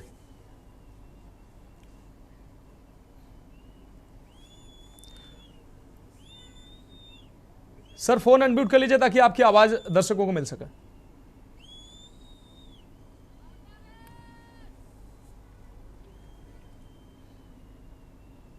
बियानी जी फोन अनम्यूट कर लीजिए अपना। हेलो जी जी जी, आपकी बात। मैं यहाँ पे एक उदाहरण देना चाहूंगा आपको जी, कि अभी हाल ही में कुछ दिन पहले केमचटका में भूकंप आया था, और उसकी तीव्रता 8.8 मैग्नीट्यूड की थी, और विश्व के 10 बड़े भूकंपों में ये था, एक था। अब आप देखिए कि इतना बड़ा भूकंप आया और वहां पे एक भी आदमी की डेथ नहीं हुई। तो प्रकृति तो अपनी तरफ से विनाश कर रही है, पर अगर आदमी की कंस्ट्रक्शन अगर अच्छी होगी तो हम उस विनाश से बच सकते हैं। और यही केमचटका में हुआ, या उसके आसपास के क्षेत्र जहाँ पे काफी दूरी तक भूकंप का प्रभाव रहा होगा निश्चित रूप से, और उसमें किसी भी तरह की किसी जानहानि की नहीं है, तो हमको इस तरह से अगर हम वो करें कंस्ट्रक्शन कि जिससे बचा जा सके, तो निश्चित रूप से आप इस तरह की घटनाएं से आप कम से कम जनहानि को तो रोक ही सकते हैं, और साथ ही साथ जो मकानों का नुकसान होता है वो भी रुक सकता है। मकान वहां पे कुछ ही मकान टूटे थे केमचटका में, और उसकी निश्चित रूप से ये कहना चाहिए, क्योंकि वो एरिया ऐसा है जहाँ पे भूकंप काफी आए थे, आते रहते हैं और आते रहेंगे। तो उनने कंस्ट्रक्शन ऐसी करी कि वो उस तरह के भूकंप, भारी तीव्रता वाले भूकंप को झेल सकता है। तो ऐसा क्यों नहीं हम उत्तराखंड में, जब हमें मालूम है कि यहाँ पे इस तरह की चीजें होती रहती है, तो उत्तराखंड में भी अगर हम मानकों को अपनाएं तो ये काफी हद तक हमारी समस्या का हल कर सकता है। बिल्कुल ठीक है। बियानी जी जुड़े रहिए हमारे साथ। कुंवर जपेंद्र जी जुड़े हुए हैं। कुंवर जपेंद्र जी, जैसा कि बियानी जी कह रहे हैं, 2013 की जो महाप्रलय उत्तराखंड में हमने देखी, दुनिया ने देखी, लेकिन उसके बाद जो उत्तराखंड की में जो सीखने की जरूरत थी, जो कंस्ट्रक्शन होना चाहिए था, और तमाम जो विकास के काम जो होने चाहिए थे, जैसा कि बियानी जी कह रहे हैं, उस हिसाब से होने चाहिए, क्योंकि उस आपदा के बाद हमको सबक लेना चाहिए था, जिससे कि जनहानि भी कम होती और आर्थिक नुकसान भी कम होता। लेकिन जब कोई भी इस तरीके की घटना सामने आती है तो प्रलय की जो तस्वीरें आती हैं, सब कुछ अपने आप समेटते। यहाँ मलबा आया और सब कुछ समेटता चला गया, कोई भी घर सुरक्षित नहीं है जो मलबे के सामने आया। तो कंस्ट्रक्शन का जो सवाल बियानी जी ने किया है, उससे कितना आप सहमत हैं? क्या उन मानकों को अभी तक हम अपने निर्माण कार्यों में शामिल नहीं कर पाए हैं? जपेंद्र जी। बियानी जी ने जो कहा वो तकनीकी आधार पर उससे कहीं कोई भी आपत्ति नहीं हो सकती जी, लेकिन जैसा बियानी जी ने शुरू में बताया कि जब क्लाउड बस्ट होता है तो क्लाउड बस्ट का समय, स्थान, इस चीज का आकलन हम नहीं किया जा सकता, और अभी तक हमारे वैज्ञानिक भी नहीं कर पाए। हाँ, निश्चित तौर पर जागरूकता एक विषय हो सकती है कि हमें लोगों को जागरूक करना होगा, और कम से कम साल के इन 3 माह में, जुलाई, अगस्त, सितंबर में, जो निचले इलाके हैं जहां कहीं पे भी क्लाउड बस्ट होने के बाद पानी की जो रिवर साइड के एरिया हैं, जहां रिवर साइड से पानी अपना रास्ता बना सकता है, उस जगह अगर कुछ आबादी वाले क्षेत्र हैं, लोग रह रहे हैं, कोई बाजार हैं, तो निश्चित तौर पर भविष्य में हमें सजग रहना होगा कि हमें जो रिवर साइड एरिया हैं और रैंडमली क्लाउड बस्ट के बाद एकदम से पानी आने वाली जगह में वो चीजें ना हो, उसके लिए जागरूकता आवश्यक है। और जितने ऐसे स्थान हैं इन्हें निश्चित तौर पर आने वाले समय में चिन्हित किया जाएगा, और चिन्हित करने के बाद कम से कम इन बरसात के 3 महीनों के लिए तो वहां लोगों की आवाजाही पर रोक लगनी चाहिए, वहां भीड़ भाड़ लगनी चाहिए, और वहां उन 3 महीनों के लिए वो इलाके बिल्कुल खाली होने चाहिए, ताकि अगर इस तरह की कोई अचानक क्लाउड बस्ट की घटना होती है तो रिवर साइड के उस एरिया में अगर पानी आता है, मलबा आता है, तो कम से कम हम जान माल की हानि से तो लोगों को बचा सकें। और जो पुराने एरिया बसे हुए हैं उनके विस्थापन को लेकर, बाकी चीजें लेके कई बार बहुत सी चीजें बहुत मुश्किल भी होती हैं, लेकिन जागरूकता एक निश्चित तौर पर विषय है। और जागरूकता के साथ साथ ये डिजास्टर को देखते हुए, क्लाउड बस्ट को देखते हुए हमें इस तरह की नीतियों के ऊपर निश्चित तौर पर सरकार भविष्य में इस तरह के कदम आगे बढ़ाएगी। ठीक है कुंवर जपेंद्र जी, आप जुड़े रहे हमारे साथ। सुरेंद्र गुप्ता हमारे साथ चंपावत से जुड़े हुए हैं। सुरेंद्र, चंपावत की अगर बात करें तो चंपावत में भी अलर्ट किया गया है, लेकिन जो तस्वीरें उत्तरकाशी से सामने आई हैं वो कहीं ना कहीं ये डराने वाली तस्वीरें हैं। अलर्ट पर तो प्रशासन ने अब लगभग पूरे उत्तराखंड में हर जिले, हर तहसील में अलर्ट है, लेकिन जब तस्वीरें सामने इस तरीके की आती हैं, कोई भी अलर्ट, कोई भी तैयारी सब धराशायी होती नजर आती है। लेकिन इस तरह की कुदरती जो घटनाएं होती हैं वो कभी कभी और कहीं शायद ही नजर आती हैं, लेकिन ये तस्वीरें डराने वाली हैं। चंपावत के आसपास के जो क्षेत्र हैं वो कई ऐसे क्षेत्र हैं जहां पर भूस्खलन और तमाम इस तरीके की चीज़ें होती हैं। वहां पर प्रशासन एहतियातन इस बारिश के समय में, चूंकि लगातार बारिश हो रही है, कैसी तैयारी प्रशासन ने की है?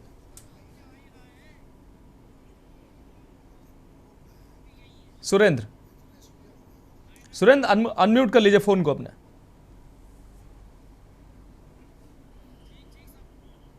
बिल्कुल, देखिए मनोज, मैं आपको बता देना चाहता हूँ यहाँ पर थराली की जो घटना घटी है, इससे पूरा पहाड़ चाहे कुमाऊं हो चाहे गढ़वाल हो, पूरी तरीके से सहमा हुआ है। और चंपावत की अगर बात करें, चंपावत इलाके में लगातार 2 दिन से बारिश हुई है। मौसम विभाग ने पहले ही चेता दिया था कि 4 तारीख से लेकर 10 तारीख तक लगातार बारिश रहेगी, जिसको लेकर स्कूलों की छुट्टियां कर दी गई है। प्रशासन पूरी तरीके से अलर्ट मोड पर है। चंपावत जनपद की अगर बात करें तो स्वाला हो, अमोड़ी हो और धौन इलाके हो, जहाँ लैंडस्लाइडिंग होती है, जहाँ NH-74 बंद हो जाता है, आवाजाही बंद हो जाती है, जिसको लेकर भारी वाहनों का बिल्कुल प्रतिबंधित हो गया है। वहीं बनबसा भारत नेपाल बॉर्डर की अगर बात करें तो यहाँ पर भी जो शारदा नदी है पूरी तरीके से अपने रौद्र रूप में रहा है इस समय, और 1,28,000 का जो पानी यहाँ से क्यूसेक छोड़ा जा रहा है। इससे भी जो उत्तर प्रदेश में कई इलाके हैं जो जलमग्न हो गए हैं, बाढ़ की चपेट में भी हैं। तो पहाड़ की अगर बात करें तो पहाड़ पूरी तरीके से सहमा हुआ है, लेकिन पहाड़ में जिस तरीके से सरकार की जो तत्परता देखते हुए, जो SDRF की टीम हो चाहे वो NDRF की टीम हो, जिस तरीके से प्रशासन पूरी तरीके से लगा हुआ है, आर्मी के जवान लगे हुए हैं, और जो बचाव राहत कार्य जो चल रहे हैं, इसको लेकर भी पहाड़ पूरी तरीके से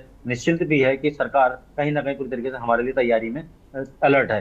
तो मनोज, मैं आपको बता देना चाहता हूँ, चंपावत जिले में जिला प्रशासन, जिला आपदा टीम पूरी तरीके से तैनात है, अलर्ट मोड पर है, और तैयारी पूरी तरीके से है लोगों की। और सड़कों की अगर बात करें तो सड़कें, छोटी छोटी सड़कें हैं, गाँव की सड़कें हैं, दर्जनों सड़कों जो मेन हाईवे से जोड़ी जाती हैं, वो सड़कें पूरी तरीके से अभी बरसात में लैंडस्लाइडिंग जहाँ जहाँ पर होती है, वहाँ मशीनें तैनात कर दी गई हैं, चाहे वो JCB मशीन हो, पोकलैंड हो, और जो टीमें हैं, जो आपदा राहत टीमें हैं, बचाव राहत टीमें हैं, वो पूरी तरीके से वहां पर तैनात हैं। थराली की घटना से वाकई में पहाड़ जहां सहमा हुआ है, तो इसको लेकर पहाड़ में निश्चिंता भी है सरकार को लेकर कि सरकार पूरी तरीके से तत्पर तरीके से अलर्ट मोड पर भी और राहत बचाव कार्य के लिए भी पूरी तरीके से तैयार है।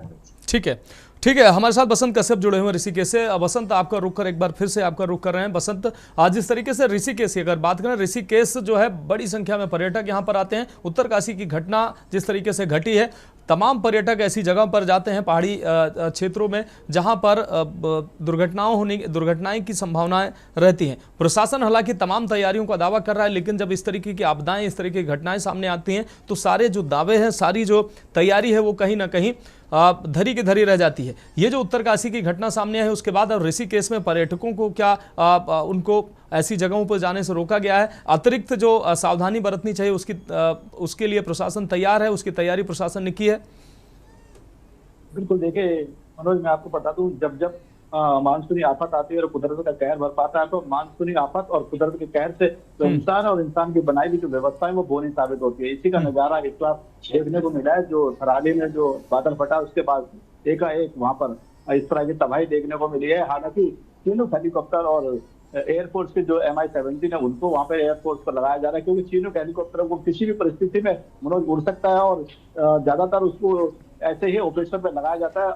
और 2013 में भी जब ऑपरेशन सूर्या के तहत MI-17 का इस्तेमाल किया गया था और एक मिशन को एक अंजाम तक पहुंचाया गया था। तीनों को जो हेलीकॉप्टर है उसको भी यहाँ पर एयरफोर्स के जरिए लगाया जा रहा है। जो राहत सामग्री है उसके लिए भी चीनों का इस्तेमाल किया जाता है और जो तमाम जो वाहन है जो भारी वाहनों के लिए उसको वहां पर इस्तेमाल करके ऑपरेशन को अंजाम तक पहुंचाया जाता है।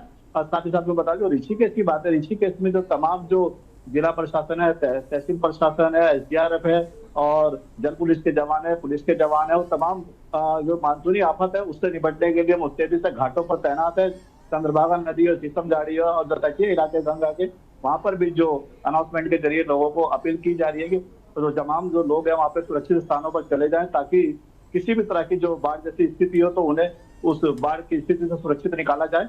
ऐसे जो व्यवस्थाएं वो पूरी प्रशासन की तरफ से की गई है और तमाम जो सुरक्षा कर्मी है वो घाटों पर तैनात है। मनोज, निश्चित रूप से कि बयानी जी एक बार फिर से हम आपका रुख कर रहे हैं कि बयानी जी इस तरीके की जो घटनाएं होती है, हालांकि ये मौसमी, आपने कहा कि भूवैज्ञानिक ये घटनाएं नहीं है, मौसमी घटनाएं हैं और इस तरह की घटनाओं पर कोई आकलन भी नहीं होता है कि कहाँ किस तरीके की घटनाएं कहाँ पर होंगी और कितना प्रभाव डालेंगी, कितनी किस स्तर की घटनाएं होंगी। लेकिन उत्तरकाशी जैसी घटनाएं जो होती हैं, क्योंकि 2013 की जो तबाही का मंजर उत्तराखंड ने देखा है, उसके बाद से मुझे लगता है कि ये तस्वीरें उसके बाद से अब देखने को मिली है। 2013 में भी ऐसे ही सैकड़ों लोग अपनी जान बचाने के लिए जद्दोजहद करते नजर आए। आज भी वैसी तमाम तस्वीरें सामने आई हैं। मलबा ऐसे सेकंडों में आया कि लोग संभल भी नहीं पाए, लोग सुरक्षित स्थान पर जा भी नहीं पाए। सिर्फ निचले इलाके के लोग प्रभावित नहीं हैं, तमाम ऊंचे जो क्षेत्रों में हैं उनके भी मकान ढहे हैं, भूस्खलन हुआ है। तो इस तरीके की ये घटनाएं लगातार हो रही थी और इस घटना ने आज जो है वो ऐसा मंजर दिखाया है जो कहीं ना कहीं सोचने के लिए मजबूर कर देता है। क्या ऐसे इंतजाम, क्या ऐसी तैयारियां, क्या ऐसे उपाय होने चाहिए कि ऐसी घटनाओं की पुनरावृत्ति ना हो। हालांकि कुदरती घटनाएं जो हैं वो रुकेंगी नहीं, लेकिन हम अपनी तैयारी किस तरीके से करें। बयानी जी, सर फोन अनम्यूट कर लीजिए। कि 2013 के बाद ये पहली घटना है। आपको याद होगा कुछ साल पहले 2021 में रीनी में लैंडस्लाइड हुआ था और उसके कारण बहुत बड़ा पैमाने पर नुकसान हुआ था। इसके पहले कुछ पिछले साल भी माना में बहुत बड़ा नुकसान हुआ था। तो प्राकृतिक घटना चाहे वो मीटरोलॉजी के कारण हो या जियोलॉजी के कारण हो, ये अपना रौद्र रूप तो दिखाती रहती है। और इनसे देखिए 2013 में जब हुआ था तो उसके बाद हमने सबक लेके ये जो केदारनाथ है उसका पुनर्निर्माण करा और अब इस तरह की संभावना केदारनाथ में कम से कम नगण्य सी हो गई कि इस तरह की घटनाएं रिपीट होगी तो वहां पे कोई उतनी बड़ी जनहानि होगी जैसी पहले हो चुकी थी। तो इस तरह से अगर हम प्लानिंग करें और एक अच्छी कंस्ट्रक्शन करेंगे तो निश्चित रूप से इससे बचा जा सकता है और भविष्य में भी इस तरह की घटनाएं होगी। और देखिए इस बार क्या हुआ कि यहाँ पे एकाएक बारिश हुई और बारिश होने के बाद सारा का सारा पहाड़ पे जो जमा हुआ मलबा आया, प्रकृति ने जो मलबा बनाया वो नीचे बह के आ गया। तो अगर उस पे पहले भूवैज्ञानिक सर्वेक्षण होता तो निश्चित रूप से ये पता लग जाता कि यहाँ पे कितना मलबा है और कितना अनस्टेबल मलबा है और अगर इस तरह की घटनाएं होती तो वो मलबा बहकर कितनी क्वांटिटी में ये नीचे आएगा। तो ये चीजें ऐसा नहीं कि ये बहुत दुष्कर कार्य है, ये बड़ा आसान कार्य है और इसको एक सरसरी निगाह से भी देखा जा सकता है कि इसमें मलबे की मात्रा कितनी है, पहाड़ के ऊपर कितना जमा हुआ और अगर इस तरह की घटनाएं होती तो इसमें कितना मलबा आ जाएगा। तो ये हम इसका आकलन कर सकते हैं और इसका आकलन होना भी चाहिए और इसकी एक पूरा डोजियन मेंटेन होना चाहिए कि किस क्षेत्र में कितनी बारिश होगी तो कितना मलबा आएगा और कहाँ पे बहेगा और उसका क्या क्या प्रभाव होगा। अब इस तरह की घटनाएं हर क्षेत्र में रोज तो नहीं होती, कभी कभार होती, पर वो कभी कभार भी होने के बावजूद स्थिति बड़ी भयावह उत्पन्न होती तो एक कंप्लीट हमारे पास पिक्चर होना चाहिए कि इतने बारिश में इतना मलबा आएगा और इस तरह से ये बह के जाएगा तो इसके लिए ये निकास के प्रबंध है या इससे सुरक्षित उपाय की ये प्रबंध है। अगर ये हम करते हैं और साथ में कंस्ट्रक्शन पे ध्यान देते हो, रिवर बेड पे कम से कम अब किसी भी तरह का कंस्ट्रक्शन अलाउड नहीं होना चाहिए, रिवर बेड से 4-5 मीटर ऊपर हो ताकि वो पानी का जो पहला फ्लो है वो रिवर बेड पे ही बहे और बस्ती में नहीं आए। तो हम काफी कुछ हद तक इस तरह की घटनाओं पे काबू पा सकते हैं, चाहे वो जियोलॉजिकल हो चाहे वो मेट्रोलॉजिकल हो या और किस तरह की घटना है। ठीक है सर, जुड़े रहिए हमारे साथ रत्नमणि डोभाल जी जुड़े हुए हैं। डोभाल जी, जैसा कि बयानी साहब कह रहे हैं कि जो तमाम एहतियात है उनको अगर बरता जाए, वैसे तो पूरा उत्तराखंड डेंजर जोन में है, लेकिन जो आबादी क्षेत्र हैं उन आबादी क्षेत्रों में किस तरीके से रिहाइश है, नदियों से उनकी दूरी कितनी है, पहाड़ों की स्थिति वहाँ कैसी है, इन सारी भौगोलिक स्थितियों का आकलन जो करते हुए समय समय पर, साप्ताहिक हो, 15 दिन में हो, 1 महीने में हो, यहाँ का ये पूरे जो आसपास क्षेत्रों का जो डेंजर जोन है वहाँ का वैज्ञानिक परीक्षण होते रहना चाहिए, और जो आधिकारिक रूप से अधिकारियों के द्वारा या नगर निगम के द्वारा या कोई ऐसी संस्था हो जिसके द्वारा समय समय पर, खासकर बरसात का समय या कोई जिस समय ज़्यादा इस तरीके की दुर्घटनाएं होती हैं, साप्ताहिक, 15 दिन में, 10 दिन में, 1 महीने में, इस तरीके से आकलन होते रहना चाहिए, ताकि अगर इस तरीके की कोई दुर्घटना हो जाती है तो जनहानि ना हो, खासकर आबादी के क्षेत्रों में। देखिए, ठीक कह रहे हैं आप, और बयानी जी जो बोल रहे हैं वो तो साइंटिस्ट हैं, वो ज्यादा बेहतर जानते हैं, हम तो वो उतना जानकार नहीं है। जो हम अपने अनुभव का, जो सड़क का हमारा अनुभव है वो कह सकते हैं किस तरह से ये जो विकास का अभी एक विचार है कि कितना आप अभी जो रोड साइड बन रही है, जो कंस्ट्रक्शन हो रहे हैं, तो आप सारा मलबा पहले रिवर बेड में डाल रहे हैं। कहीं पर भी आप चले जाओ, जेसीबी चल रही है, मलबा ऊपर से नीचे डाल रहे हैं, तो उसकी सतह तो ऊपर ही उठ रही है। ठीक है रत्नमणि जी, रत्नमणि डोभाल साहब 1 मिनट के लिए आपको रोकना चाहेंगे। इस वक्त बड़ी खबर अपने दर्शकों को दिखा देते हैं। आपदा सचिव विनोद कुमार का बयान इस घटना के बाद आया है। इस आपदा के बाद आपदा सचिव विनोद का बयान सामने आया है। लोगों को राहत पहुंचाना शासन की प्राथमिकता है, उन्होंने ये बात कही। पूरी रात जारी रहेगा रेस्क्यू अभियान। तो आपदा सचिव का बयान सामने आया है, उन्होंने कहा कि लोगों को बचाना हमारी प्राथमिकता है। उत्तरकाशी हादसे पर आपदा सचिव ने जानकारी दी है। यह अपडेट सामने आ रहा है। आपदा सचिव विनोद कुमार का बयान सामने आया है। उन्होंने साफ तौर पर कहा कि लोगों की जिंदगी बचाना मेरी प्राथमिकता, हमारी प्राथमिकता में है, लोगों को राहत पहुंचाना शासन की प्राथमिकता में है, और लगातार रेस्क्यू किया जा रहा है। पूरी रात रेस्क्यू अभियान जारी रहेगा। उत्तरकाशी हादसे पर आपदा सचिव ने जानकारी दी है। आपदा सचिव विनोद कुमार का बयान सामने आया है। उन्होंने कहा कि लोगों की जान बचाना हमारी पहली प्राथमिकता है, लोगों को राहत पहुंचाना हमारा शासन की पहली प्राथमिकता है, और उसी प्राथमिकता के तहत रेस्क्यू अभियान लगातार जारी है। पूरी रात ये रेस्क्यू अभियान जारी रहेगा।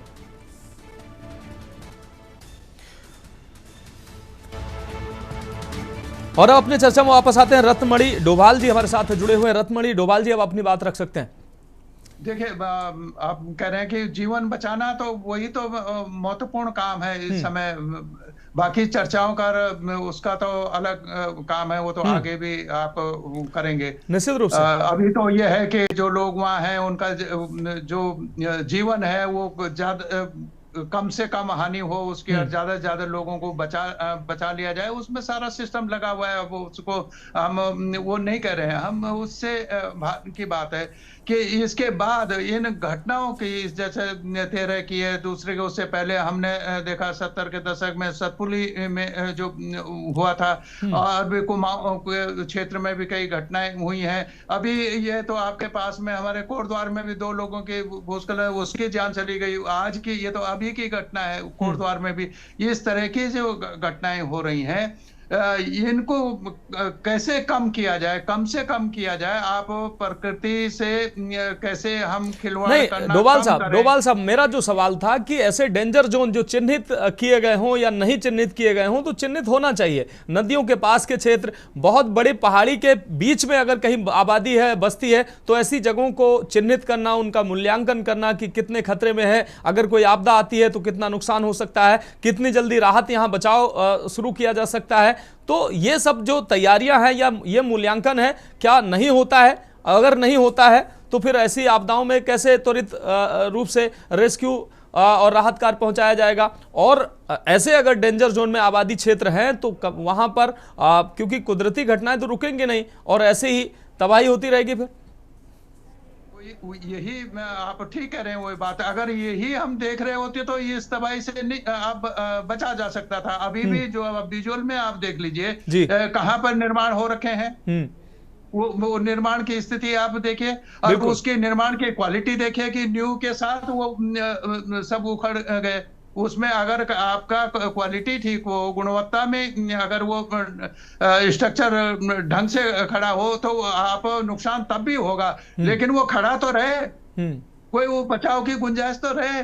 जब वो न्यूज से ही उखड़ गया तो उस कौन, अब ये जो सरकारी जो अथॉरिटियां हैं, डेवलपमेंट अथॉरिटी जो है, ये उनको कोई पूछता नहीं है कि भाई क्यों मकान गिर गया है।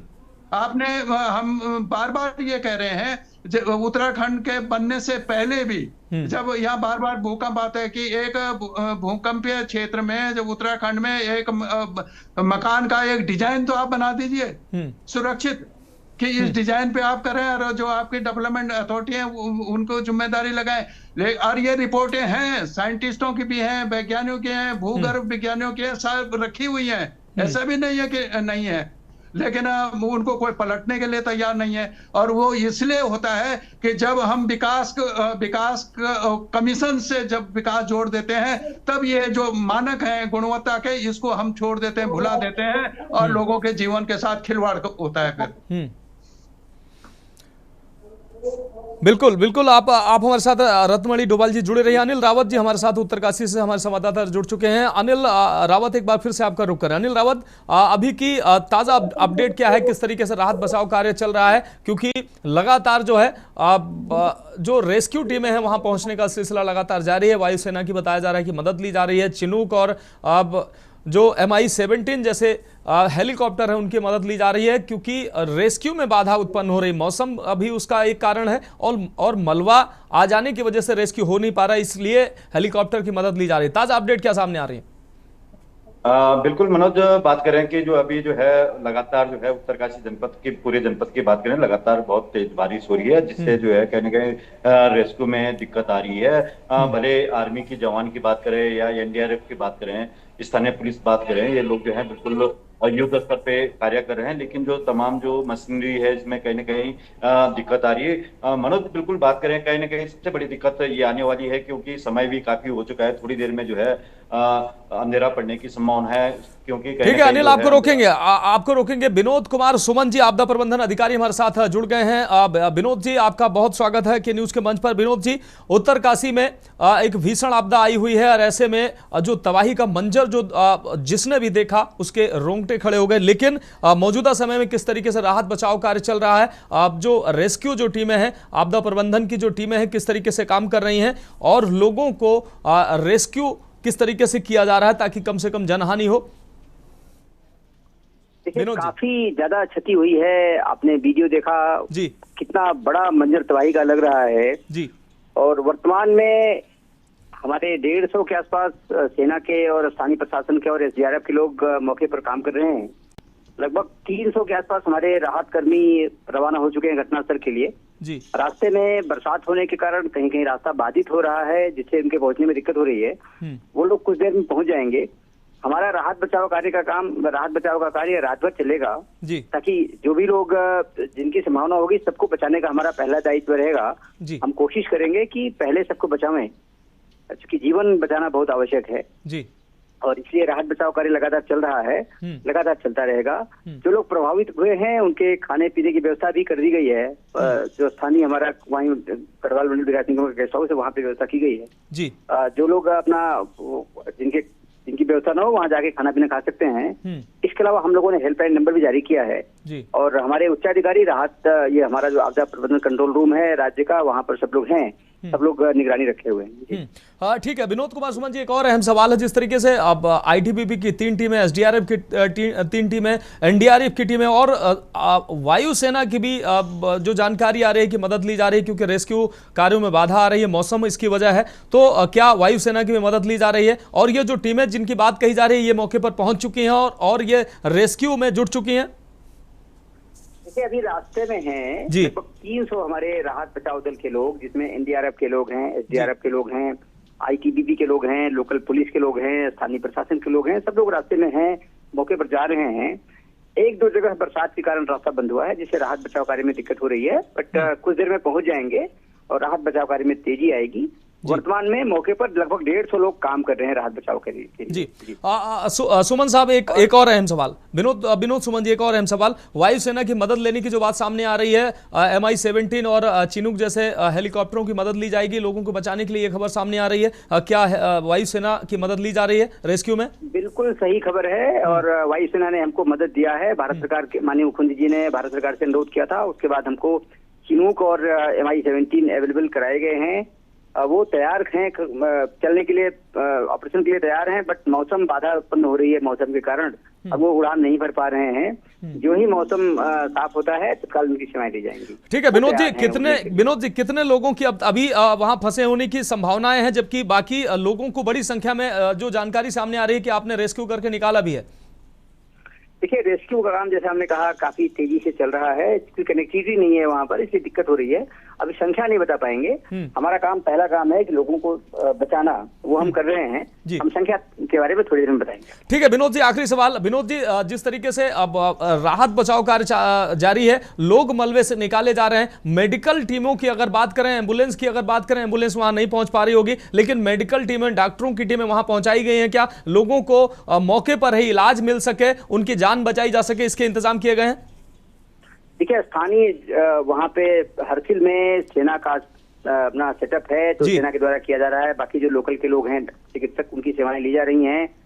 एम्बुलेंस हमारी रास्ते में है, डॉक्टरों की टीम हम लोग लगातार भेज रहे हैं। जो नजदीक में चिकित्सा केंद्र है वहाँ पर व्यवस्था की गई है, बेड आरक्षित किए गए हैं। इसी प्रकार हायर सेंटर में अगर कहीं रेफर करना होगा तो वहाँ भी आरक्षित कर लिए गए हैं बेड, तो चाहे उत्तरकाशी हो चाहे देहरादून हो, सब जगह कर लिए गए हैं। वो सब तैयारी कर ली गई है। विलंब क्यों हो रहा है रास्ता बाधित होने के कारण वहां पहुंचने में, उसके लिए भी हम लोग काम कर रहे हैं। विनोद कुमार जी, उत्तरकाशी और उत्तराखंड के तमाम दर्शक हमें देख रहे होंगे, उनके लिए आप क्या संदेश देंगे इस घटना के बाद? ये टीमें लगातार काम कर रही हैं। माननीय मुख्यमंत्री जी स्वयं स्थिति पर नजर रखे हुए हैं और उनके द्वारा पूरे टीम की मॉनिटरिंग की, पूरे कार्य मॉनिटरिंग की जा रही है। सभी लोग काम कर रहे हैं और हम उम्मीद करते हैं कि हम बहुत जल्दी यह रेस्क्यू अभियान पूरा कर पाएंगे। बिल्कुल विनोद कुमार सुमन जी, बहुत शुक्रिया हमारे साथ जुड़ने के लिए और तमाम अहम अपडेट से हमारे दर्शकों को रूबरू कराने के लिए। तो विनोद कुमार सुमन जी, आपदा प्रबंधन अधिकारी, हमारे साथ जुड़े हुए थे। उन्होंने साफ तौर पर कहा कि आपदा तो है, लेकिन रेस्क्यू टीमें जो है लगातार बचाव कार्यों में जुटी हुई हैं। मेडिकल टीमें भी मौके पर मौजूद हैं, लोगों को राहत पहुंचा रही हैं, खाने पीने की व्यवस्थाएं की गई हैं और वायुसेना की मदद भी ली जा रही है, ताकि जो लोग ऐसी जगह फंसे हैं जहां पर रेस्क्यू करना कठिन हो रहा है, वहां से उनको रेस्क्यू किया जा रहा है, वायुसेना की मदद ली जा रही है। एक छोटे से ब्रेक के लिए रुक रहे हैं, जल्द हाजिर होंगे। आप देख रहे हैं के न्यूज, खबरों का सारथी।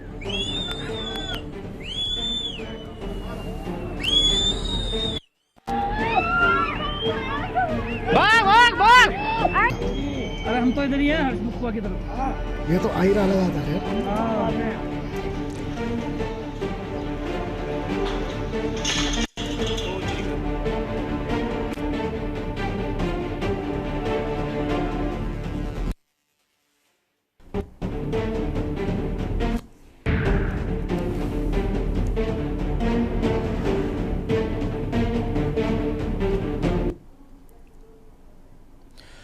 तो ब्रेक के बाद एक बार फिर से आपका स्वागत है। हम बात कर रहे हैं धराली में सैलाब की तबाही और सीधे हमारे साथ दो संवाददाता अलग अलग जनपदों से जुड़े हुए, उनका रुख कर लेते हैं। अनिल रावत जी आपका रुख कर रहे हैं। अनिल रावत जी, अभी कुछ देर पहले ही विनोद कुमार सुमन जी जुड़े हुए थे, आपदा प्रबंधन अधिकारी। उन्होंने साफ तौर पर कहा कि राहत बचाव कार्य जारी है। आंकड़ों की उन्होंने बात नहीं की। उन्होंने कहा अभी आंकड़े नहीं बता पाएंगे कि कितने लोगों का रेस्क्यू किया जा चुका है या कितने लोग अभी फंसे हैं, लेकिन कहीं ना कहीं जिस तरीके से अभी भी बताया जा रहा है कि दर्जनों लोग फंसे हुए हैं। रेस्क्यू का कार्य चल रहा है, जो एसडीआरएफ के अलावा एसडीआरएफ और लोकल जो प्रशासन है वो रेस्क्यू में जुटा हुआ है। आईटीबीपी, एनडीआरएफ या अन्य जो तमाम जो सुरक्षा बल हैं जिनकी मदद लेने की बात कही जा रही है, वो वहां पहुंच रहे हैं। आपदा अधिकारी ने कहा कि जिस तरीके से ये सारी टीमें अभी पहुंच रही हैं, वहां पहुंची नहीं है। तो निश्चित रूप से जब ये सारी टीमें वहां पहुंचेंगी, चाहे आईटीबीपी हो या एनडीआरएफ हो, तो रेस्क्यू अभियान और तेज होगा। वायुसेना की मदद ली जा रही है। वायुसेना की मदद जब मिल जाएगी तो कहीं ना कहीं रेस्क्यू अभियान को और गति मिलेगी। जी मनोज, बिल्कुल बात करें जो है कहीं ना कहीं जो है राहत बचाव का जो कार्य है बिल्कुल लगातार चल रहा है। भले बात करें जो वायुसेना की बात करें, बिल्कुल लगातार बारिश हो रही है, बारिश भी काफी मूसलाधार हो रही है, जिससे जो है रेस्क्यू में जो काम कर रहे हैं, जो अधिकारी काम कर रहे हैं, जो सेना के जवान काम कर रहे हैं, बिल्कुल कहीं ना कहीं उन लोगों को भी दिक्कत आ रही है। भले बात करें हैं 25 से 30 लोगों को कहीं ना कहीं जो है बेस जो अस्पताल बनाया गया उसमें उन लोगों का ट्रीटमेंट चल रहा है। भले बात करें अभी बहुत सारे जो ऐसे लोग हैं, बिल्कुल साफ तौर पे जल्दीबाजी करना उचित नहीं है, क्योंकि अभी मलबे में जो बहुत सारे लोग दबे होने की आशंका है। मनोज जी, निश्चित रूप से अभी आंकड़े की तो बात की नहीं जा सकती, क्योंकि बहुत लोगों की अभी बहुत लोगों के फंसे होने की संभावना जरूर है, लेकिन आधिकारिक आंकड़ा अभी तो कोई भी नहीं दे सकता, क्योंकि रेस्क्यू अभियान लगातार जारी है। लेकिन कहीं ना कहीं जिस तरीके से ये घटना अनिल घटित हुई है, लोगों को संभलने का मौका नहीं मिला। 30 से 35 सेकेंड में इस तेजी से मलबा आया है, एकदम सब कुछ समेटते हुए अपने साथ ले गया है, जिसको देखते हुए जो तस्वीरें कह रही हैं वो निश्चित रूप से उससे अंदाजा लगाया जा सकता है कि नुकसान जो है वो बड़ी संख्या बड़ी मात्रा में हुआ है। अनिल। हाँ बिल्कुल बिल्कुल मनोज, बात करें जो है कहीं ना कहीं जो वहाँ के स्थानीय जो लोग हैं, उन लोगों ने जब ऊपर से जो पहले धीरे मात्रा में जो पानी आया, बिल्कुल कहीं ना कहीं उन लोगों को जो है पता लगा है। उन लोगों ने जो हमारी टीवी स्क्रीन पे भी दिखाया जा रहा है, कहीं ना कहीं जो है उन लोगों ने बहुत जोर जोर से जो आवाजें मारी है। कहीं ना कहीं लोगों को, जिन लोगों ने समय से सुन लिया है, वो लोग जो है वहां से भागते नजर आए। भले उसमें कुछ लोग जो है वहां से जो है काफी दूर निकल गए, लेकिन कहीं ना कहीं कुछ आधा से अधिक लोग जो है कहीं ना कहीं मलबे में भी दबे हैं। अनिल अनिल जी मनोज, इसमें बात करें यदि प्रशासन की बात करें तो कहीं ना कहीं पूरे प्रदेश में जो है मौसम विभाग ने अलर्ट भी किया था कि कहीं ना कहीं जो 5 या 6 अगस्त को जो है कहीं ना कहीं बारिश पूरे प्रदेश में होगी।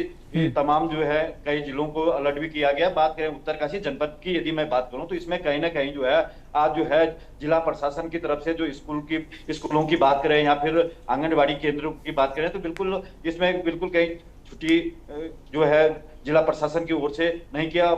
ये देखना होगा कि स्कूल का समय ये क्या जो उस समय जो रहा स्कूल वहाँ थी या नहीं थी, ये चीज अभी सामने ये चीज आने वाली है। जी निश्चित रूप से। लेकिन अनिल, एक और बात जो सामने आ रही है कि निचले क्षेत्रों में तो मलबा आया है, वहां तो नुकसान हुआ ही है। ऊंचे के जो क्षेत्र हैं, पहाड़ी पर जो स्थित क्षेत्र हैं, वहां भी इसका असर देखने को मिला है। वहां भी तमाम मकान जो है बादल फटने के बाद तमाम मकान क्षतिग्रस्त हुए हैं। तो सिर्फ नुकसान निचले क्षेत्रों में, निचले इलाकों में नहीं हुआ जो पहाड़ी के नीचे मलबा आने से, ऊपर जो क्षेत्र हैं, पहाड़ी के ऊपर जो तमाम मकान बने हुए हैं या तमाम जो रिहायशी क्षेत्र है, वहां भी भारी मात्रा में नुकसान की बात कही जा रही है।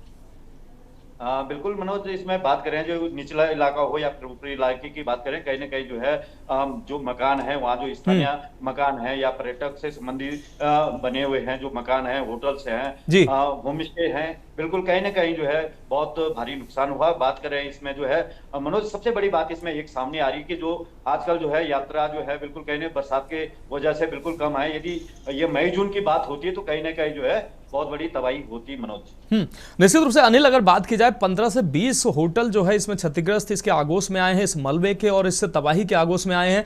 तमाम मकान इसके आगोश में आए हैं। तमाम लोग हालांकि अब समय रहते उसमें से निकले, लेकिन बहुत सारे लोग होटलों में फंसे होंगे, वो उनका अभी रेस्क्यू होना है। बहुत सारे लोग जो घरों में फंसे होंगे वो घर से निकल नहीं पाए हैं। तो इसलिए जो ये रेस्क्यू है ये लंबा चलेगा, क्योंकि आपदा प्रबंधन अधिकारी ने भी साफ तौर पर कहा कि ये रेस्क्यू जो है पूरी रात चलाया जाएगा। बिल्कुल मनोज, इसमें जो है रेस्क्यू की बात करें तो अभी जो इसमें बहुत सारे लोग जो है अभी होटल अभी गिरे हैं या मकान गिरे हैं, उनके अंदर कहीं ना कहीं जो है कोई ना कोई उसके अंदर होगा, या जो मलबा जो है भारी मात्रा में मलबा आ रखा है उसमें भी कहीं ना कहीं जो है उसमें जो लोग उसमें दबे हैं। बिल्कुल रेस्क्यू अभियान जो है बिल्कुल जारी है, अभी भी जारी है। भले रात होने वाली है, उसमें जो है जिला प्रशासन की बात करें, जो वहाँ की स्थानीय प्रशासन की बात करें तो वो कहीं ना कहीं जो है लाइटों का जो है वहाँ प्रबंध किया जा रहा है। मनोज निश्चित रूप से। अनिल, बहुत शुक्रिया हमारे साथ जुड़ने के लिए, तमाम अपडेट देने के लिए। आप नजर बनाए रखिए, आगे भी हम आपसे अपडेट लेंगे। सुरेंद्र गुप्ता, आपका भी बहुत शुक्रिया तमाम जानकारी देने के लिए। तो पहाड़ की जो तस्वीरें सामने आई हैं निश्चित रूप से डराने वाली है। रेस्क्यू ऑपरेशन लगातार जारी है। एनडीआरएफ और आईटीबीपी की टीमें जो है वो अभी पहुंच रही हैं, वो भी राहत बचाव कार्यों में जुटेंगे। आपदा प्रबंधन अधिकारी विनोद कुमार सुमन जी हमारे साथ जुड़े हुए थे, उन्होंने साफ तौर पर कहा कि रेस्क्यू जारी है, रात भर रेस्क्यू चलाया जाएगा। वायुसेना की मदद ली जा रही है। वायुसेना के MI-17 हेलीकॉप्टर और चिनूक जैसे हेलीकॉप्टरों की मदद ली जाएगी ताकि तमाम ऐसे दुर्गम क्षेत्र हैं या मलबा आ जाने से, बारिश होने से तमाम ऐसे क्षेत्र हैं जहां पर पहुंचना शायद मुश्किल है, इसीलिए वायुसेना की भी मदद ली जा रही है। वायुसेना की मदद से ऐसे जगहों पर रेस्क्यू किया जाएगा। रात भर रेस्क्यू चलेगा, ये जानकारी आपदा प्रबंधन अधिकारी विनोद कुमार सुमन के द्वारा दी गई है। उन्होंने साफ तौर पर कहा कि लोगों को घरों से, होटलों से या जहां भी लोग फंसे हुए हैं वहां से उनको रेस्क्यू किया जा रहा है। ये तस्वीरें हम अपने दर्शकों को दिखा रहे हैं। थराली गांव में बादल जिस वक्त फटा था उस वक्त की ये तस्वीरें हैं, किस तरीके से मलबा कुछ ही सेकंडों में सब कुछ तबाह करता हुआ आगे बढ़ता नजर आया। दूसरी तस्वीर हम आपको दिखा रहे हैं, कई होटल जो है इस मलबे में आकर वो ध्वस्त हो गए। तीसरी तस्वीर आपको दिखा रहे हैं कि लोग जो है वो किस तरीके से इस मलबे में फंसे और अपनी जिंदगी बचाने के लिए जद्दोजहद करते नजर आए। कई तस्वीरों में ऐसा देखा गया कि लोग मलबे में फंसे हैं, उनके परिजन ऊपर से पहाड़ी से चिल्ला रहे हैं, नीचे से वो अपनी जान बचाने की जद्दोजहद में पूरी ताकत, पूरे प्रयास से वो उस मलबे से निकलने का प्रयास कर रहे हैं। तो उत्तरकाशी की ये आपदा निश्चित रूप से रोंगटे खड़ी कर देने वाली तस्वीरें सामने आई हैं। इस आपदा में बादल फटने के बाद जिस तरीके से तबाही का मंजर देखने को मिला वो कहीं ना कहीं रोंगटे खड़े कर देने वाला है और कई सवालों को भी इस तरह ये आपदा जन्म देती है कि 2013 में जो आपदा आई थी उसके बाद हमने उस आपदा से क्या सीखा। ऐसी आपदाओं में कम से कम जनहानि हो और आर्थिक नुकसान कम से कम हो, इसके लिए हमने क्या तैयारियां की, ये तमाम सवाल भी हादसे छोड़ जाते हैं। पिछली जो तबाही हुई उससे हमने कितना सीखा, क्या सीखा और नया हमने क्या किया, ये तमाम सवाल हर हादसे के बाद ये सवाल जरूर उठते हैं। लेकिन उत्तरकाशी की आज की जो तस्वीरें सामने आई, निश्चित रूप से जिसने भी इन तस्वीरों को देखा वो इन तस्वीरों को देखकर डरा सहमा हैरान नजर आया कि कुदरत किस तरीके से, जब कुदरत का कहर होता है तो लोगों को संभलने का मौका नहीं मिलता है, सेकंडों में सब कुछ तबाह हो जाता है।